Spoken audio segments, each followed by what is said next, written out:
Olá, você que nos acompanha. Hoje eu vou trazer para vocês um vídeo rápido de 10 minutos onde a gente vai entregar ouro para você. Se você está buscando recolocação profissional, reserve esses 10 minutos que podem ser decisivos para você conseguir o seu novo trabalho ainda em 2020 ou início de 2021. Então hoje eu tenho comigo a Ana Cecília Petersen, que é Headhunter, trabalha com captação de profissionais e hoje nós vamos falar um pouquinho mais de como está a situação do mercado, vamos falar a respeito de que competências esse mercado está buscando nesse momento pós-pandemia, ok? Então vamos iniciar esse vídeo. Gratidão, Ana, por ter aceito, né, estar conversando comigo. Obrigada por ter aceito, né, esse bate-papo para a gente poder trazer essa informação para essas pessoas que estão buscando um novo trabalho, que querem logo conquistar esse novo trabalho. Eu que agradeço, Cris, o teu convite. Também é uma satisfação estar aqui, podendo auxiliar também outras pessoas nesse processo, então, dessa busca de uma nova oportunidade aí no mercado. Legal, legal. Então, hoje aqui, eu te trouxe, Ana, na verdade, para te fazer a pergunta que vale $1 milhão. Na Olha só. verdade, não é 1 milhão de empregos, na verdade, né? Que a gente trabalha, então, com essa expectativa grande das pessoas, né? E eu gostaria que tu pudesse trazer para nós como é que eu posso fazer para as empresas me enxergarem no meio dessa multidão, porque a gente sabe que tudo isso que aconteceu esse ano acabou fazendo com que vários profissionais acabassem sendo promovidos para o mercado, né, Ana? E o que é que eu posso, enquanto candidato, estar fazendo para, de repente, assim, ó, me destacar no momento de participar de um processo seletivo? Legal. Acho que isso é uma pauta que ela é sempre muito desafiadora. Eu acho que a gente sempre tem que partir muito da perspectiva, né, de qual área que a gente está falando, né, e também de qual processo que a gente está falando. Mas acho que algumas coisas são universais, assim, né, nesse processo, assim, de seletivo. E uma delas para mim, é a capacidade do profissional ter um bom storytelling, assim. Acho que isso é o grande diferencial. Porque muitas vezes o profissional, ele tem, sim, a qualificação técnica, então ele tem as hard skills que a gente precisa, eu recebi o currículo dele e eu penso, nossa, esse profissional é o que eu preciso para minha vaga.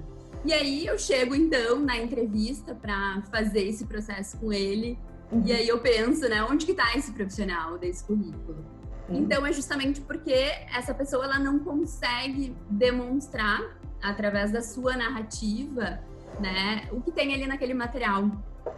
E eu penso que isso é muito baseado no autoconhecimento, né? Então, a capacidade que a gente tem de trazer os nossos resultados, de trazer as nossas soft skills, porque isso hoje é algo que o mercado também, ele busca muito, né? Então, obviamente que quando a gente fala de um perfil executivo, de um perfil tático, a gente, Headhunter, a gente está buscando alguém que tenha, sim, as qualificações técnicas. É isso que vai te colocar nessa cadeira.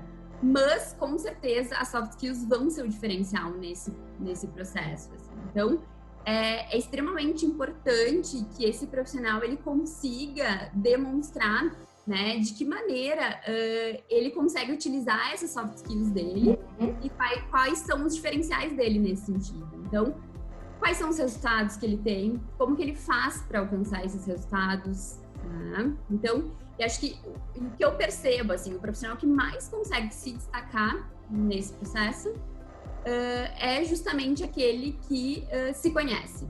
E também aquele que consegue fazer a venda dele e consegue fazer a gestão da marca pessoal dele. Eu acho que isso é algo muito importante, assim, né? A gente tem que pensar na nossa carreira como uma construção de marca mesmo, né? Então, como se fosse uma empresa de fato, né? Então, marca nada mais é aquilo que a gente sente quando a gente interage com uma pessoa e com uma empresa. Então, é como se a gente fosse pensar o que eu quero passar para aquele recrutador quando ele interagir comigo. Eu acho isso que tu tá trazendo, assim, super importante, sabe, Ana? Porque que eu vejo, assim, muitas vezes as pessoas, elas têm uma dificuldade muito grande de verbalizar, de trazer a sua história e como é que foi esse desenvolvimento da sua história ao longo da sua carreira. Eu até percebo, assim, nos profissionais que eu assessoro aqui na minha consultoria, quando a gente vai fazer entrevistas simuladas, às vezes essas pessoas travam, né? E às vezes tem currículos super bons, são pessoas super qualificadas, que a gente sabe que conseguiram fazer entregas bem relevantes nas empresas, com resultados importantes, né? E essa questão do autoconhecimento que tu traz, né? Eu vejo isso fundamental. Né? Nos processos que a gente tem feito aqui na consultoria, a gente tem muito buscado fazer isso com as pessoas, porque às vezes a pessoa tem lá uma competência que nem ela muitas vezes dá tanto valor. E como é que ela vai conseguir fazer com que uma empresa, com que uma agência, com que um headhunter que está entrevistando ela consiga dar valor para aquela competência se ela mesma às vezes não consegue falar a respeito daquela competência que ela tem, né? Então eu acho isso que tu tá falando super importante. E o quanto às vezes assim a gente pega talvez uma pessoa com uma competência técnica muito desenvolvida e que acaba deixando de lado esse aspecto comportamental, não consegue trabalhar a questão da comunicação, porque hoje o profissional ele é muito demandado, embora muitas vezes ele tenha lá uma formação técnica, ele vai ser demandado para fazer uma apresentação numa diretoria, para um cliente, até perante os colegas de trabalho num projeto que ele possa ser um sponsor, é ou não é? Então, às vezes, exatamente, a pessoa ela tem que se dar conta, porque muitas vezes a gente, né, eu percebo isso, assim, muitas vezes a gente percebe que a pessoa, ela tem aquela competência mais fragilizada, mas ela também não se dá conta de que ela pode melhorar e o que ela pode fazer para melhorar, né? Perfeito. E acho que isso, assim, que tu traz é super importante, né? É o ponto de partida. Primeiro, eu entender, né, o que é hard, o que é soft skills. Então, hoje, profissionais que estão no mercado, que não têm conhecimento desse conceito, né? Então, eu entender exatamente, né, quais são as minhas hard, quais são as minhas soft skills. E também trazendo características, assim, que de fato vão impactar esse recrutador, né? Então, assim, muitas vezes a gente quer entender desse perfil que é estratégico, também esse viés, né, de quais são as ferramentas que ele utiliza, quais são, né, os indicadores que ele reporta. E muitas vezes, de um perfil estratégico, isso não vem, né, de uma maneira genuína, e a gente espera que isso venha, quais são as referências que ele utiliza. Então, muitas vezes, isso acaba fazendo com que esse profissional não evolua no processo. Até porque, o que a gente muitas vezes faz, né, Ana? Eu fui muitos anos, trabalhei com recrutamento e seleção, e trabalhei com recrutamento e seleção de executivos, e eu vejo assim, ó, o que é que a empresa espera? Ela olha, né, o passado e de que forma ele conseguiu construir, né, esse resultado nas empresas que ele atuou, para verificar se isso está linkado com o que a empresa espera dele nesse momento. Então, se a pessoa não consegue falar aquilo que ela fez, o resultado que ela teve, de que forma e que recursos ela utilizou para isso, a gente não consegue perceber, a gente não consegue fazer esse link como recrutadoras, né? Exatamente. E que a pessoa tem condições de enxergar e visualizar essa pessoa nesta empresa, nesse cliente, realizando esse tipo de trabalho de forma estratégica, de forma tática, né?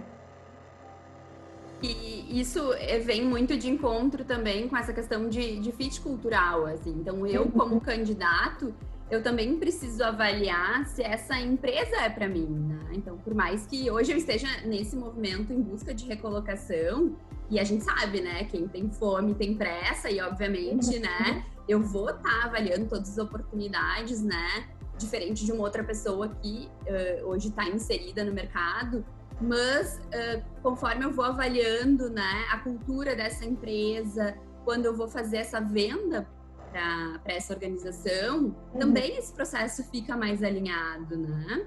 E também a chance de ser mais sustentável essa relação é muito maior.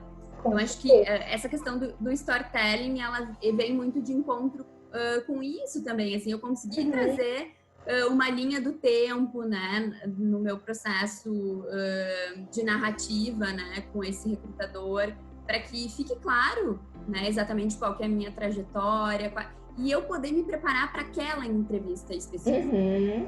Então, assim, por mais que eu tenha domínio da minha trajetória, óbvio, eu vivenciei isso, né?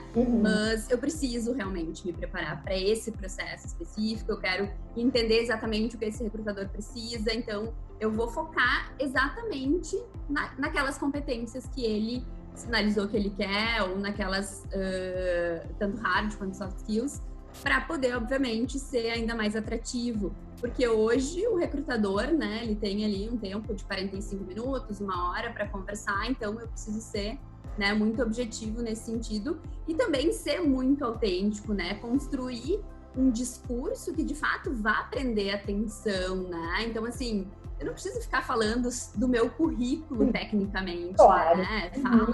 Fala sobre ti, assim, né? E prende a partir dessa perspectiva, assim, né? Eu vejo que também muitas pessoas acabam sendo sombra das empresas que trabalham, né? Então, assim, trabalhei numa empresa multinacional de grande porte, então me utilizo muito disso. E, na verdade, a gente quer ver ali quem é aquele profissional. Eu não vou trazer a empresa junto para trabalhar, né? Eu vou trazer a pessoa física. Então, acho que também questões hoje que a gente tem avaliado muito a gente não tem feito mais essa divisão, né? Porque ela é só didática, vida pessoal, vida profissional. Então a gente quer entender, né? Quais são os hobbies, né? O que essa pessoa faz quando ela não está trabalhando, né? De forma geral, o profissional como um todo, a pessoa como um todo, né? Isso. De uma maneira muito integral, assim, né? Porque isso vai impactar muito, né? Nas relações da empresa, na rotina dele, né? Então a gente quer entender isso. E acho que a capacidade desse profissional, assim, estabelecer esse bom pitch, assim, né? Então, conseguir demonstrar bons resultados, eu acho que isso nos chama muito a atenção, assim, né? E uma coisa também que eu acho que é o que mais me mobiliza, então, pode ser também um profissional mais com a capacidade técnica muito boa, mas se ele não tiver, assim, uma alta energia, não conseguir demonstrar isso no discurso dele, realmente é algo que não me brilha os olhos, assim, né? Isso é uma coisa, né, Ana, que a gente percebe até na postura. Quando a pessoa está numa entrevista, seja ela por vídeo, seja ela presencial, a postura fala muito. Às vezes a pessoa tá acuada, né, tá numa posição, assim, mais de defensiva, com o rosto, assim, mais fechado.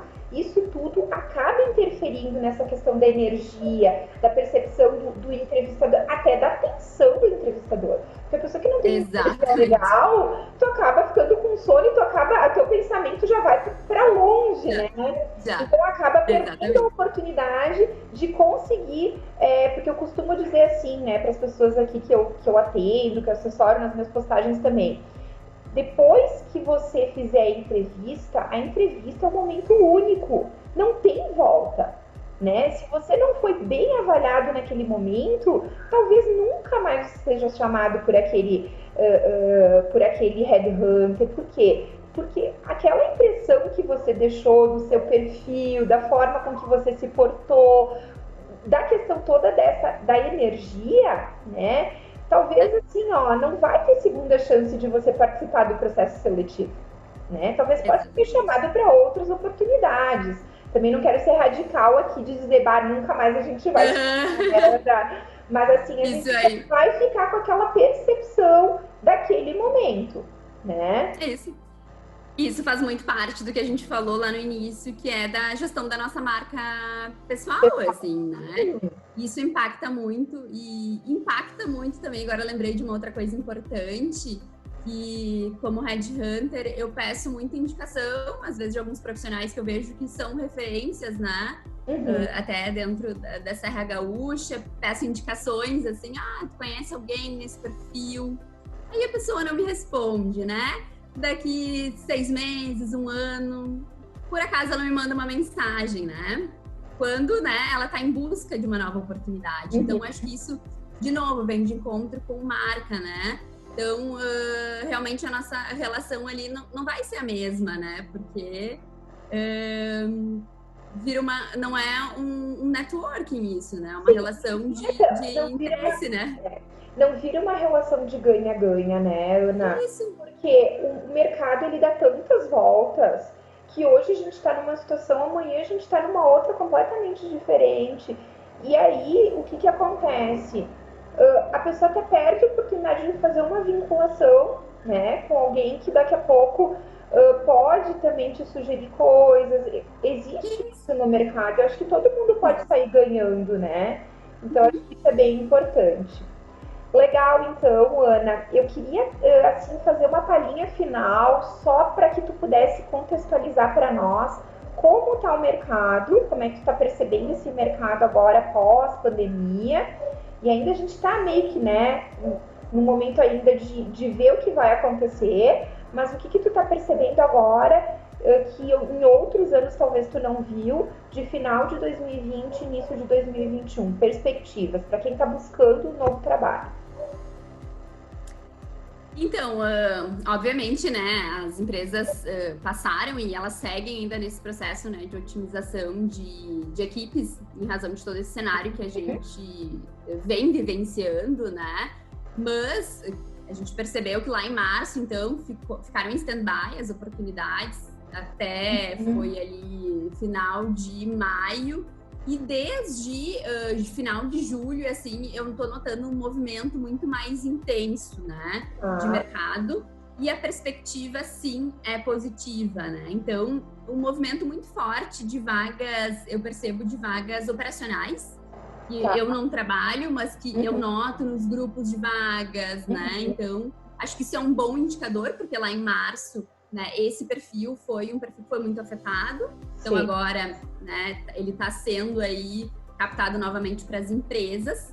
Mas, em termos de vagas estratégicas, eu tenho notado que está surgindo muitas oportunidades, assim, principalmente na área de, obviamente, tecnologia, saúde, finanças. A área de RH está super aquecida também agora. Área de comunicação, então marketing digital, relacionamento com o cliente. E a tendência é que sim, né, esses setores, né, permaneçam em alta, como o da saúde, do agronegócio, infraestrutura também, por todo esse cenário que a gente está vivendo, logística também, diante da pandemia, reflexo, né? E a tecnologia, né, que esse é um que segue aquecido e com a pandemia ganhou muita força também, né? Foi muito impulsionado pela pandemia, por esses modelos que a gente vem vivenciando também, né? Então, o que eu percebo é que sim, né? É clássico no mês de dezembro a gente, né, ter um volume menor de oportunidades em função, né, da organização das empresas mesmo, de final, de fechamento de budget e tudo mais. Mas, por outro lado, a gente está vivendo um momento muito de incerteza, assim, quanto ao cenário. Então, as vagas, neste momento, tá, elas seguem o fluxo normal por aqui, até porque tem muitas empresas retomando o modelo híbrido e também voltando, né, para o presencial. Então, de setembro até dezembro, né, agora a gente tem aí uma perspectiva que esse volume já retome. Eu percebo que Caxias já retomou bem legal, mas Porto Alegre está voltando aos poucos, assim. E Ana, deixa eu fazer uma pergunta assim, fatídica agora para quem vai nos assistir aqui. Dá para conseguir o seu novo trabalho ainda em 2020? Com certeza, com toda certeza. Estamos aí com vagas abertas, então eu acho que sim, se por um lado, né, a gente tem aí freio de mão puxado, e tá sendo desafiador, né? Por outro lado, né, eu e o mercado estamos aí buscando talentos, né? Então, Legal. É isso, assim, né? Eu tava recentemente com uma oportunidade super simples, né? De comprador, aparentemente simples, né? De comprador, que exigiu o quê? Inglês avançado, um perfil comportamental, né? Bem hands-on, né? Que soubesse muito de indicadores, ferramentas aí boas ferramentas de gestão de projetos. E eu tive boas dificuldades, assim, né, para fazer o fechamento dessa oportunidade. E aí, muito dentro daquilo que a gente falou, o inglês hoje em Caxias é o que mais impacta nas minhas oportunidades. Então, se hoje os profissionais aí que estão nos ouvindo, né, puderem fazer algum tipo de movimento, né, quem não tem aí quanto inglês, vai ser um diferencial bem expressivo, né, Ana? Super. Legal. Então tá, Ana, eu te agradeço muito, né? Espero que a gente possa, com esse vídeo, estar contribuindo para esses profissionais que estão buscando seu novo trabalho. Eu te agradeço de coração, muita gratidão pela tua experiência, pela tua vivência, por essa expertise que tu trouxe aí desses tantos anos que tu trabalha aí no mercado com busca de profissionais. E te desejo muito sucesso, tudo de bom na tua vida, na tua carreira. Muito obrigada. Muito obrigada, Cris, pelo convite. Desejo mesmo e desejo também para todos os profissionais aí que estão nos assistindo sucesso nesse processo. E o que precisarem, contem conosco aí nessa construção também.